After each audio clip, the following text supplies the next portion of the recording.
나의 신앙 여정은 어디쯤인가? 말씀과 너희가 때가 오래됐으므로 마땅히 선생이 되었을 터인데 아직도 저 시나무교에는 어린아이가 되어 있다는 말씀을 통해서, 그리고 그리스도의 장성함을 향해 이르도록 자라가라고 하는, 또 그리스도의 사랑의 깊이 넓이 길이를 충분히 누리면서 그 그리스도 안에 주어지는 그 풍성함을 누리고 살아라는 말씀들을 통해서 우리 신앙은 성숙해야 되고 하나님을 깊이 사랑하고 주님과 동행하는 삶에서 누려지는 그 풍성한 하늘의 축복들을 누리고 사는 단계까지 나가야 된다는 사실을 통해서 나는 지금 신앙이 어디쯤에 와 있는가, 내 신앙 여정은 어디쯤에서 머물러 있지는 않는가에 대해서 말씀을 통해서 우리 같이 나누고, 그러면 그 다음 단계로 우리가 성숙하고 성장하고 은혜의 보좌 앞에 나갈 수 있게 해서 어떤 것들이 필요한가를 말씀을 통해서 같이 나누고 있습니다.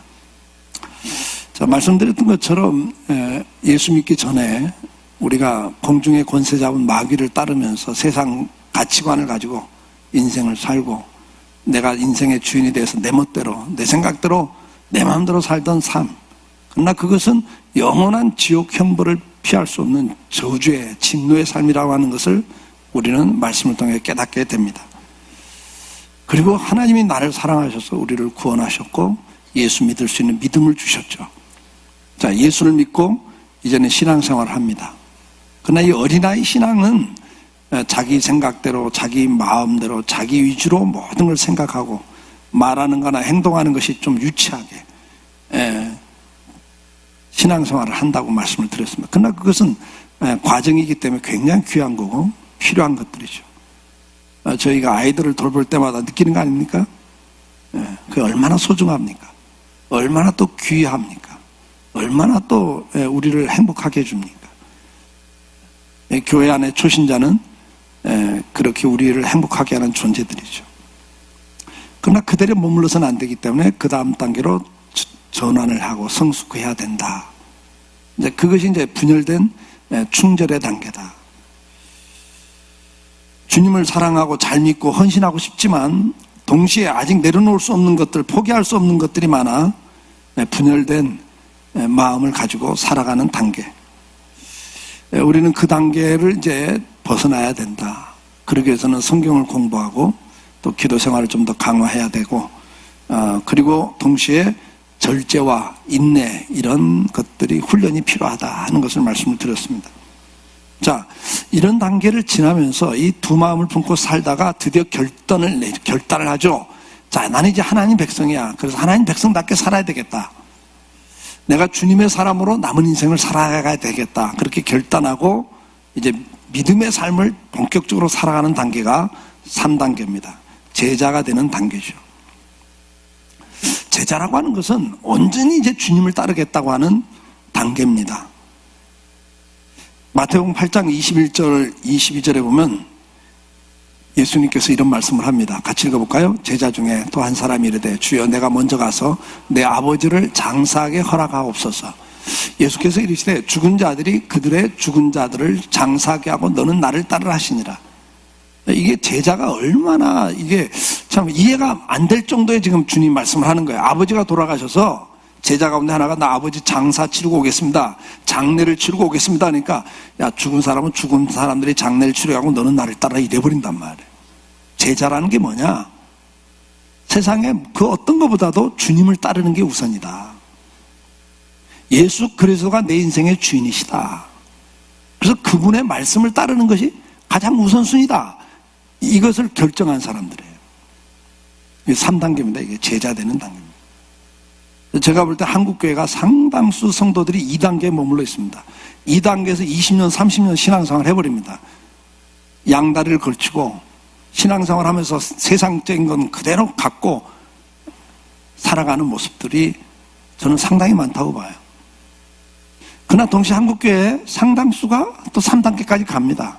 이 한국교회의 열심, 열정이란 건 세계 교회사에서 찾아보기 드물 만큼 열정과 헌신이 있는 교회입니다. 목숨을 걸고 주님 위해 살았습니다. 순교한 민족입니다. 수많은 성도들이 일제 식민지하에서도 조선 말기에서도 제사를 드리지 않고 믿음을 지키겠다고 순교를 했습니다.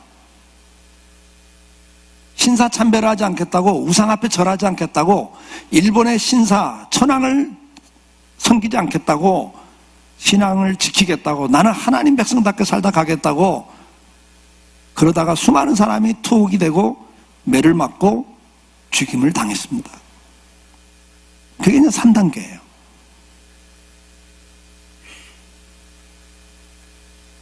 제자가 되는 단계입니다. 그 무엇보다 주님을 따르겠습니다. 마태복음 16장 24절 말씀 같이 읽을까요? 이에 예수께서 제자들에게 이르시되 누구든지 나를 따르려거든 자기를 부인하고 자기 십자가를 지고 나를 따를 것이니라. 자기 부인하고 내 거라고 생각했던 모든 것들을 내려놓고 이제는 주님을 따르겠습니다. 이게 제자예요. 우리 한국교회는 이런 분들이 너무 많았습니다. 사실 신앙을 지키겠다고 순교했던 한국교회입니다.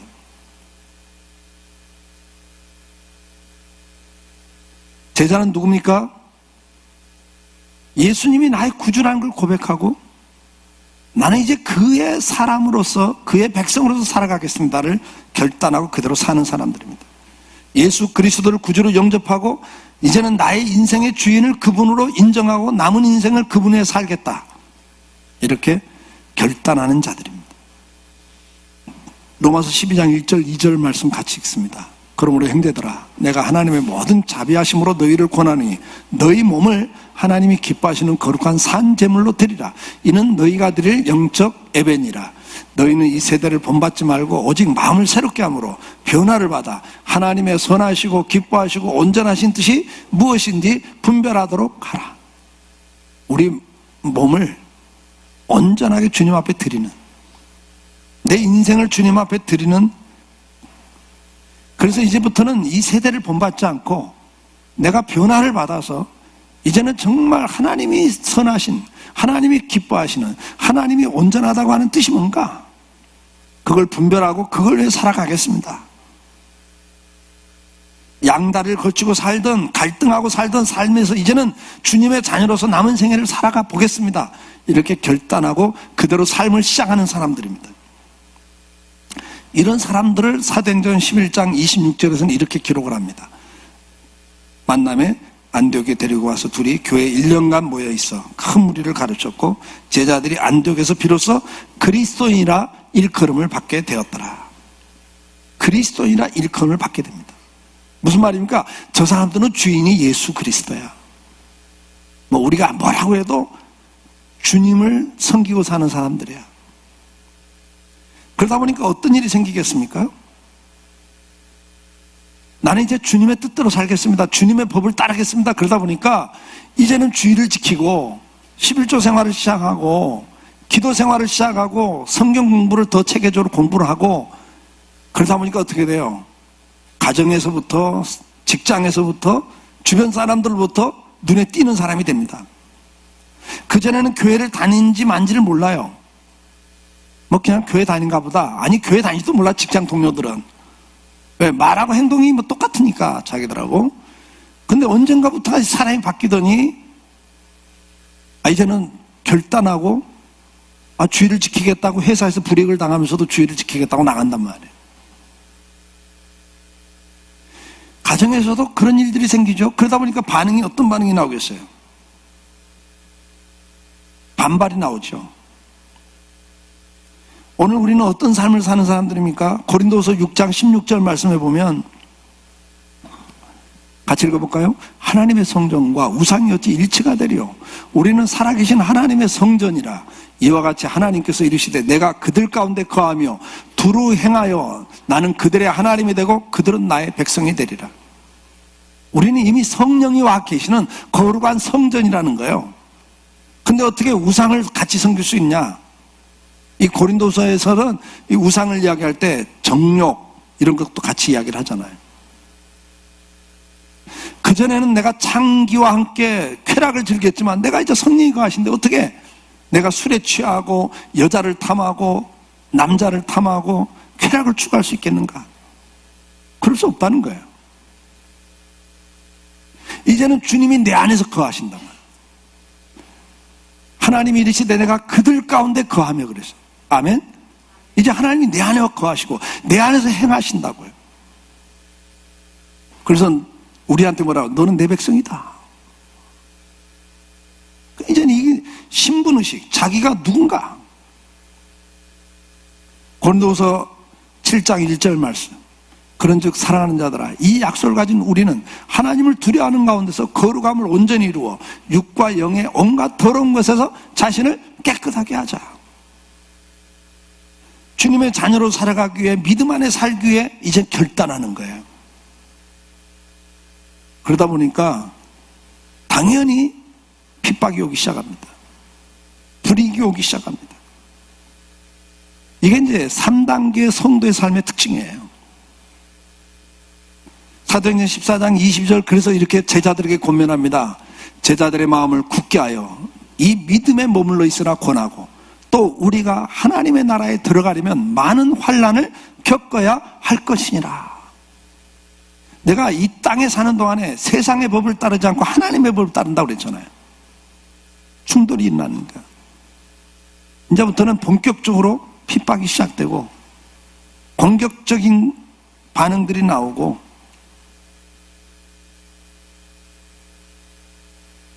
내가 그리스도인으로 살기 위해서 뭐가 생깁니까? 원칙과 규범이 생겨요. 하나님의 법이, 하나님 말씀이 내게 뭐가 돼요? 원칙이 되고 규범이 된다고. 그러다 보니까 당연히 결과가 드러나죠. 그리스도인이라 저거 예수쟁이구만, 이 소리를 듣게 돼 있는 거예요. 그와 동시에 반발과 핍박이 옵니다. 여러분들 주일 지키는 문제 하나 갖고도 얼마나 많은 반발과 핍박이 있습니까? 그렇기 때문에 주님께서는 베드로전서 4장 2절 4절에서 이렇게 권면합니다. 그 후로는 다시 사람의 정욕을 따르지 않고 하나님의 뜻을 따라 육체의 남은 때를 살게 하려 함이라. 너희가 음란과 정욕과 술취함과 방탕과 향락과 모범한 우상 숭배를 하여 이방인의 뜻을 따라 행한 것은 지나간 때로 족하도다. 이러므로 너희가 그들과 함께 그런 극한 방탕에 다름질하지 아니하는 것을 그들이 이상히 여겨 비방하나. 이상히 여겨 비방하는 거예요. 왠지 아세요? 같이 술 마시고 같이 즐기고 했단 말이에요. 같이 뇌물을 받고 같이 동조했다고요. 그들은 그게 정상적인 삶이에요. 당연하다고 생각했던 것들이에요. 근데 그 중에 한 사람이 갑자기 그게 당연한 게 아니야, 난 절대 못해, 난 그렇게 살 수 없어, 이렇게 나오는 거거든요. 그러니까 그동안 익숙한 거고 편한 거였거든, 당연한 거였거든요. 근데 누군가 한 사람 때문에 그게 당연한 게 아닌가라는 게 자꾸 드러나니까 이제는 스트레스가 되죠. 즐기는 것이 이제는 죄라는 걸 자꾸 한 사람이 보여주니까 그건 죄야, 그게 타락이야. 몰래 술 마시고 몰래 바람 피는 거 자기들끼리 모여서 그동안엔 서로 자랑했다고요. 왜? 그게 당연한 거니까. 근데 옆에 있던 사람이 갑자기 그거 아니라는 거예요. 그렇게 살 수 없다는 거예요. 그건 비정상이라는 거예요. 그러니 이게 미치죠. 그러니까 자기네가 바꾸려니 바꿀 수 없죠. 예수가 없으니까. 은혜가 없으니까 바꿀 수는 없으니까 어떻게 해요? 이 한 사람을 제거해야 자기들이 편하거든요. 그래서 이상히 여기고 비방하게 돼 있어요. 공격하게 돼 있어요.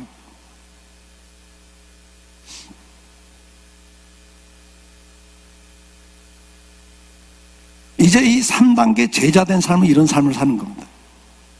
앞에서 말씀드렸지만 우리 믿음의 선배들은 수많은 성도들이 그 길을 걸어갔습니다. 수많은 핍박 속에서도 믿음의 정절을 지켜갔습니다. 그래서 빌립보 초대교회에서도 그런 핍박이 있었기 때문에 빌립보 1장 29절에 이렇게 권면합니다. 그리스도를 위하여 너희에게 은혜를 주신 것은 다만 그를 믿을 뿐 아니라 또한 그를 위하여 고난도 받게 하려 하심이라. 아멘. 믿음은 고난이 따라요. 불이익에 따릅니다. 구약시대 성도들도 시편 119편 157절에서 이렇게 고백합니다. 같이 읽어봅니다. 나를 핍박하는 자들과 나의 대적들이 많으나 나는 주의 증거들에서 떠나지 아니하였나이다.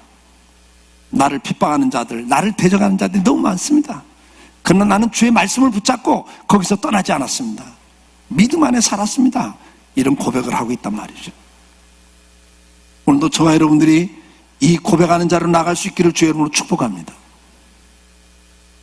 그리스도인이 되셔야 됩니다. 그게 제자입니다. 이제 얼마나 더 살겠어요? 언젠가는 갑니다. 주님 앞에 서야 됩니다. 내 육체 남은 때 나 이대로 살 수 없습니다. 죽음 앞에 가보면 다 허망해지는 거고 다 무의미해지는 것, 그림자 같은, 꽃 한 송이 같은, 일장춘몽 같은 인생인데 나는 이렇게 살 수 없습니다. 나는 이제 예수 그리스도를 위해 살겠습니다. 믿음 안에 살겠습니다. 이런 결단과 삶을 살아가는 자리로 갈 수 있기를 주의 이름으로 축복합니다. 이 3단계는 주님의 제자는 그리스도인으로 살아가는 거고, 두 번째는 일꾼으로 삶을 시작합니다. 주님의 일꾼이 됩니다. 로마서 15장 16절 말씀에 보면 바울은 이렇게 고백을 합니다.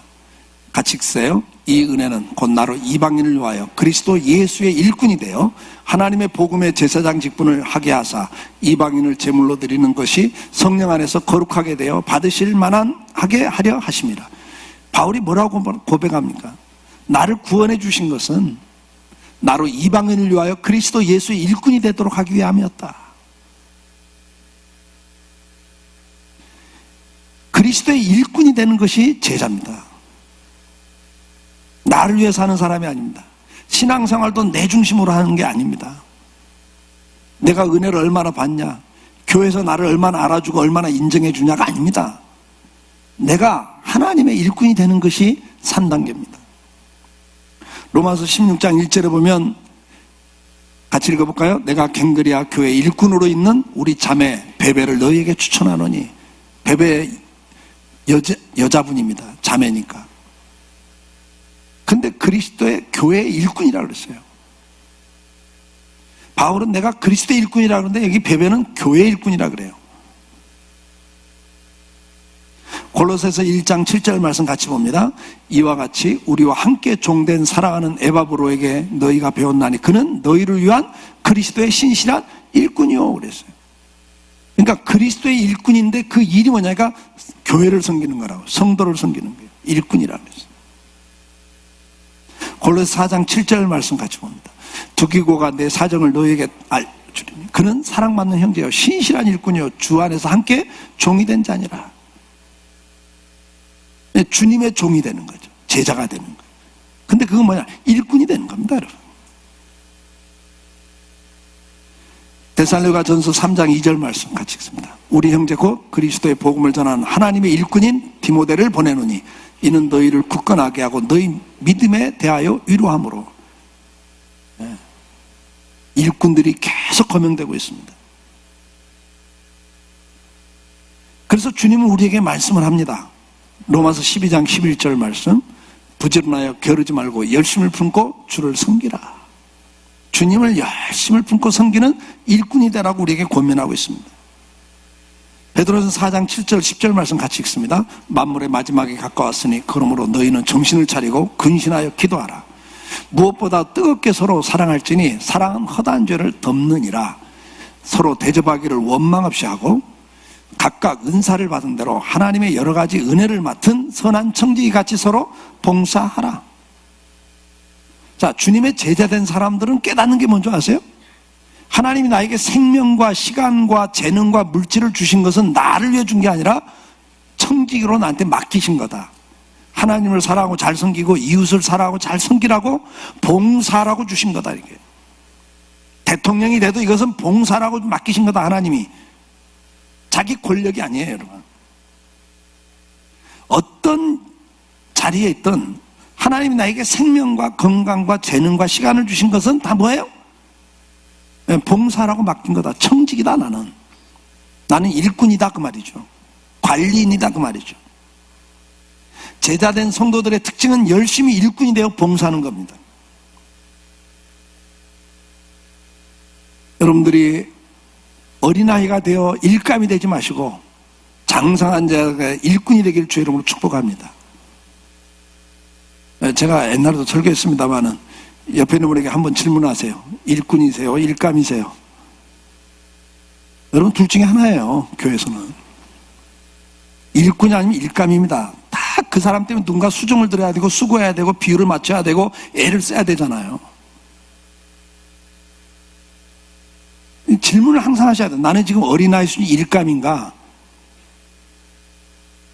제가 수업 시작했어요. 목사라고 일꾼이 아니라니까요. 장로라고 일꾼이 아니에요. 신앙이 성장하지 않은 목사, 장로, 권사 때문에 교회가 골치가 아파요. 일감 노릇 한단 말이에요. 일꾼이 되셔야 돼요.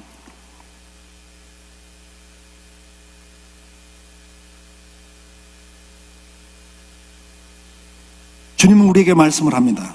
마태복음 20장 26절 28절 말씀 같이 읽습니다. 너희 중에 그렇지 않아야 하나니 너희 중에 누구든지 크고자 하는 자는 너희를 섬기는 자가 되고 너희 중에 누구든지 으뜸이 되고자 하는 자는 너희의 종이 되어야 하리라.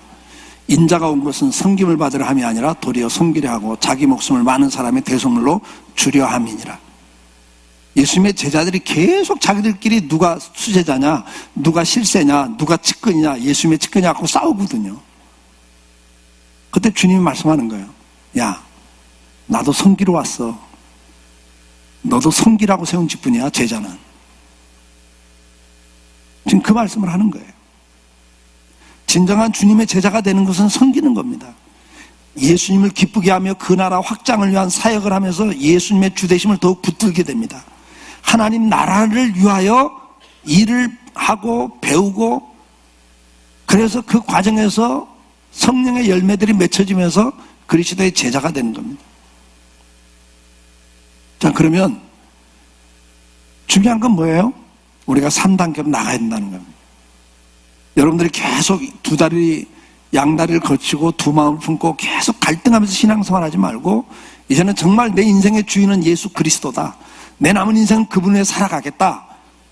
이렇게 결단하고 내가 어디를 가도 욕을 얻어먹고 핍박을 받아도 내가 그리스도인으로 살겠습니다. 그리고 이제는 내 남은 인생을 주님의 일꾼으로 삶을 살겠습니다. 이렇게 가는 거예요.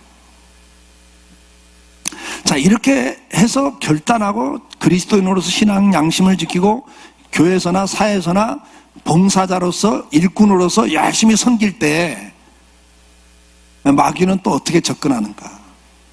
이런 열심히 봉사하고 헌신하고 충성하는 사람들을 어떻게 넘어뜨리는가, 마귀는. 그 첫 번째가 자만심, 교만을 통해서 거꾸로 드립니다.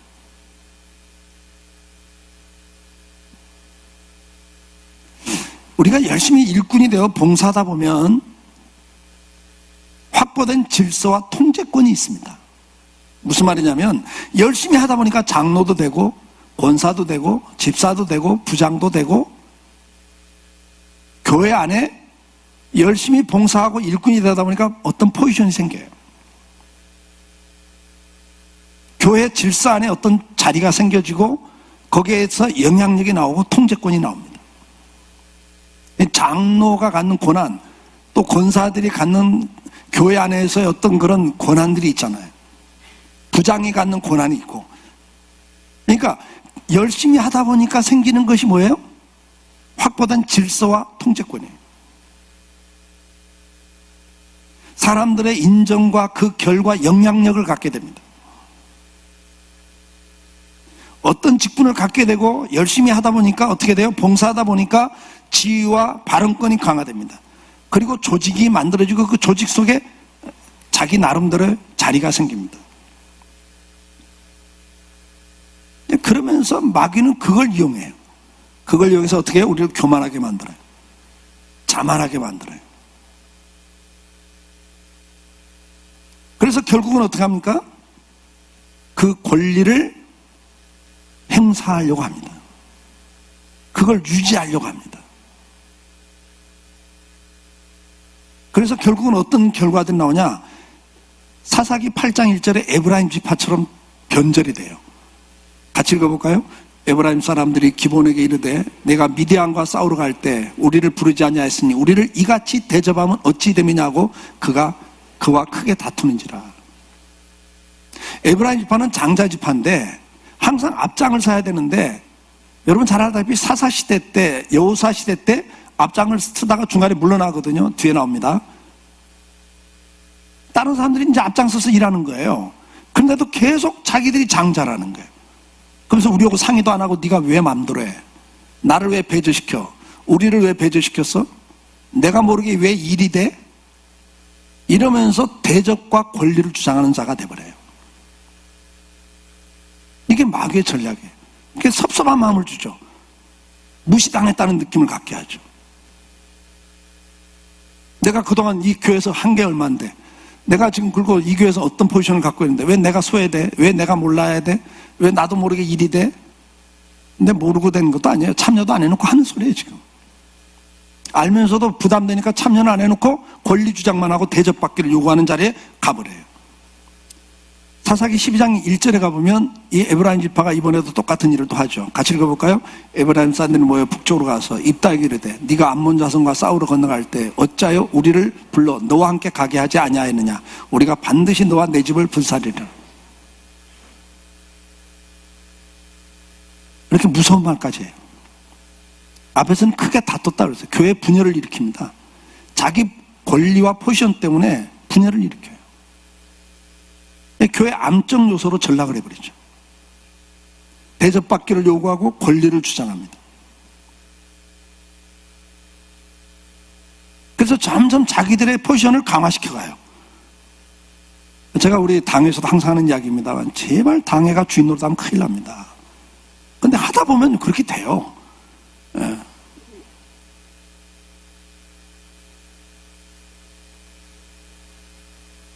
제가 왜 65세예요?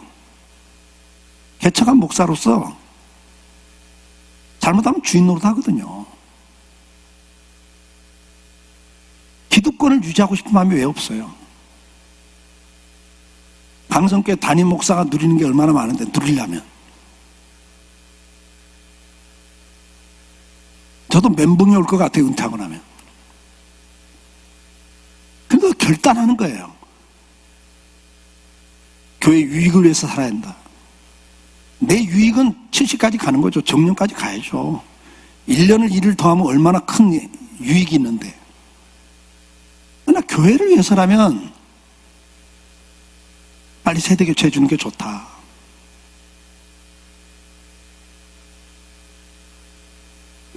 주변에서 다 만류해요 지금.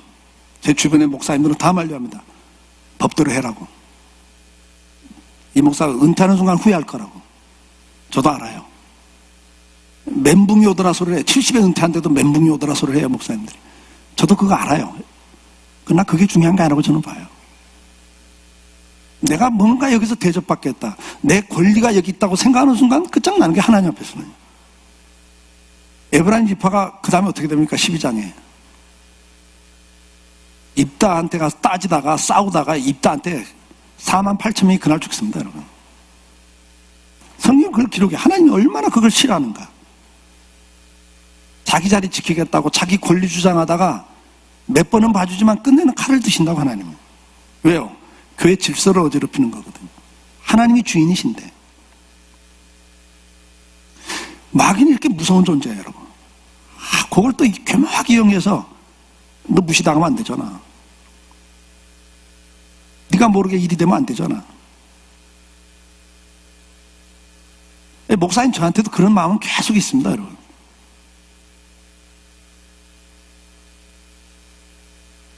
저도 되게 섭섭하더라고. 장로님들이 후임자를 당의 청빙위원들이 알아서 할 때가 목사님 좀 빠지라는데 정말 저도 그게 좀 충격이었어요. 저를 위해서 하는 말씀들이에요. 목사님이 관여하다가 또 잘못되면 복잡해지니까 목사님 피해 안 당하도록 배려하는 거지만, 야, 나보다 목사를 장로들이 더 잘할까, 후임을? 이런 생각이 드는데, 그거보다 더 중요한 게 뭔지 아세요? 내가 이제 배제를 당하는 거나?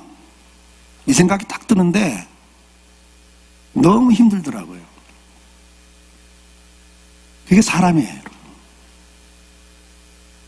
제가 그때부터 금요 심야기도 때 철야를 시작했어요. 내 마음을 하나님 앞에서 그런 교만한 마음을 갖지 않도록. 그리고 완전 위임을 합니다라고 제가 당에서 이야기를 했어요. 왜? 이 교회는 주님의 교회니까 주님이 알아서 합니다. 그래도 내가 좀 더 알 텐데 요 생각이 있더라고요. 내가 좀 더 아는데 목사들은 내가 좀 더 아는데 요 생각이 있더라고요. 근데 그것도 내려놓자. 우리는 이 마귀의 계략에 넘어가기가 너무 쉬운 존재들이에요. 두 번째는 안주하거나 뒤로 물러나게 만들어요. 너무 열심히 일하다 보니까 어떻게 지치는 거예요. 번아웃이 됩니다. 번아웃이 되면 어떤 현상이 생깁니까? 할 만큼 했어. 나 이제 그만할 거야. 지쳐버리면 그러잖아요.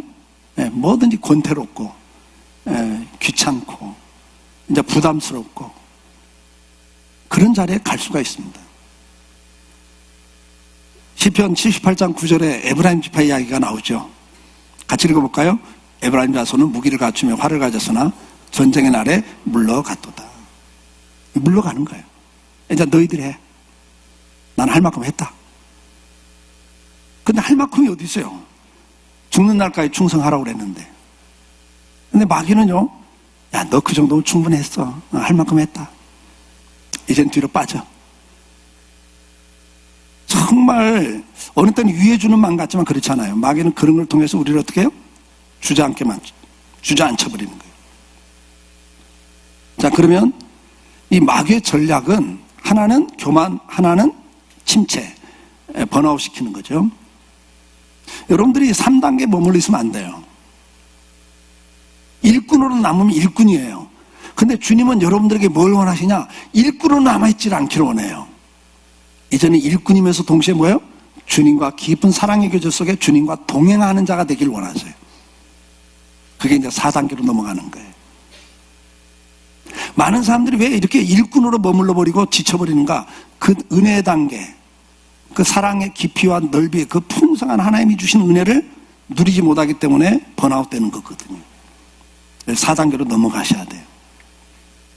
그러기 위해서는 뭐가 필요하냐? 첫째, 겸손해야 됩니다. 교만하면 절대 4단계로 넘어갈 수가 없어요. 앞에서 이 교만 때문에 무너지거든요. 여기가 정상이 아니고 끝이 아닙니다. 조직과 영향력에 집착하지 말아야 됩니다. 인정과 대접받는 자리에 머물러서는 안 됩니다. 고린도전서 15장 10절 말씀, 이 고백이 저와 여러분의 고백이 되길 바랍니다.